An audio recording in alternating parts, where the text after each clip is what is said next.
Et bonsoir les X-Tool avec Action. Voilà, eh bien écoutez, il y a une question qui revient régulièrement sur le groupe, et c'est pour avoir ce petit effet bien noir sur nos gravures. Donc un noir pas profond, mais un noir quand même intense en couleur. Comment fait-on pour avoir ce noir? Et c'est là qu'on me pose souvent la question des lignes par centimètre. Comment on fait? C'est quoi exactement? Tout simplement, je vous le montre régulièrement de temps en temps par MP, mais là je vais vous le faire pour le général. Admettons que ce carré-là, c'est 1 cm qui a été grossi. Ici, on va faire un deuxième carré de 1 cm et on va étudier deux cas de figure. C'est-à-dire que ici, je vais lui demander de faire, admettons, voilà, on va imaginer que là, nous sommes sur du 100 lignes par centimètre en moyenne, c'est ce qui met sur le logiciel. Ici, sur ce centimètre-là, on va mettre 40 lignes par centimètre. Donc, on a, du coup, dans 1 centimètre, on a moins de lignes. Donc ici, ça sera le cas de 40 lignes. Et s'il vous plaît, excusez-moi, j'ai oublié le S. Alors, qu'est-ce que ça veut dire? Déjà, dans cette zone-là, quand vous accédez dans cette zone-là, donc tout en bas de vos réglages, il y a quelque chose qui est marqué en plus, en dessous. Ça va être marqué bidirectionnel. Le tableau ne tient pas. Bidirectionnel. Alors, bidirectionnel, tout simplement. Une direction, on grave dans ce sens. Et bidirectionnel, on va graver et dans ce sens. Et quand elle va revenir, elle va graver dans ce sens aussi. Donc, si on n'utilise que ce sens-là, eh bien, quand elle va faire son retour à la ligne, elle ne va pas graver. Quand on va utiliser le mode bidirectionnel, on va graver de gauche à droite, mais également de droite à gauche. Voilà, tout simplement bidirectionnel. Quand on utilise ce terme-là, c'est ici. Pour en revenir à nos lignes par centimètre. Donc là, nous avons 40 lignes. Là, nous avons un exemple de 100 lignes pour 1 cm. Tout simplement, quand notre laser va faire une gravure, il ne va pas être aussi fin que cette ligne-là de gravure. C'est-à-dire que quand il va graver, il va un peu baver sur les bords. Et quand on va faire 100 lignes par centimètre, en fait, le problème qu'il y a, c'est que les lignes, étant donné qu'elles sont trop serrées, elles vont se superposer. Donc en fait, le problème, c'est que vous allez avoir une gravure qui va être sur votre motif, qui va être là, va dépasser, bon ça c'est une vue microscope grosse, hein, qui va dépasser de ça.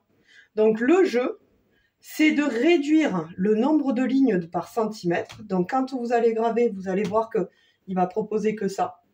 Il va vous faire un petit dessin, en fait, bon, pas dans ce sens-là, mais dans ce sens-là si vous préférez. Hop, j'arrête de vous perturber avec les sens. Il va vous faire un petit dessin, vous allez le voir, il est tout strié au moment d'appuyer sur envoyer. Mais il ne faut pas s'inquiéter du tout, parce que là, quand on envoie les lignes par centimètre, il va cramer là. Il va cramer sur sa deuxième ligne en bidirectionnel, et il va cramer sur sa troisième ligne jusqu'à ses 40 lignes par centimètre. Et vous voyez, quand on grossit la chose, il y a un espace de vide entre les deux. Donc, qui ne va pas brûler. Là, le problème qu'il y a dans 100 lignes par centimètre, c'est qu'il y a beaucoup trop de lignes sur 1 cm. Donc, du coup, tout va cramer. Et on va avoir quelque chose de pas régulier, pas nickel, pas propre. Mais là, par contre, quand on va vouloir graver avec 40 lignes par centimètre, on aura un léger jour entre les lignes de gravure, mais qui ne se verra pas à l'œil nu. Et c'est ce qui va permettre ici d'avoir une gravure pleine, tout en noir. C'est aussi simple que ça. Donc aujourd'hui, on a appris le nombre de lignes par centimètre. En fonction de 1 cm, si je mets 100 lignes, les brûlures vont se chevaucher, donc on va avoir un effet de gros pâté. Par contre, si pour 1 cm, je réduis à 40 lignes, sur cet exemple-là, nous allons avoir un écartement entre les lignes et éviter la surbrûlure du laser. C'est pour ça que ici, dessous mon petit cube, je m'étais fait un post-it. Ici, pour ce cube, j'ai utilisé pas forcément une grosse puissance. J'ai utilisé une puissance à 20, une vitesse à 10 et des lignes à 40. Tout simplement. C'est pas forcément besoin de faire du fort, puisqu'on a une vitesse qui est basse. On n'a pas besoin de creuser la matière. Simplement, on va noircir la surface et donner cet effet de noir profond comme s'il avait été peint, alors que pas du tout. Et voilà. Et au passage, ici, vous avez le cube de l'atelier 38, donc de mon atelier, qui me sert à donner le code du Wi-Fi aux gens qui passent à l'atelier. Donc, des petits logos rigolos avec c'est le code du Wi-Fi. Voilà. Mais là, par exemple, on peut le voir sur ce dessin que les lignes sont trop éloignées.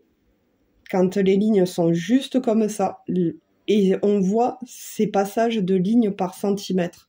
Mais on ne le voit pas dans le texte plein. Donc, c'est plus un réglage de lignes, de vitesse et de puissance pour une gravure pleine et bien remplie, bien colorée en noir intense. Voilà pour ce soir. S'il y a d'autres questions, vous n'hésitez pas sur le groupe. Et à vos lasers, c'est parti!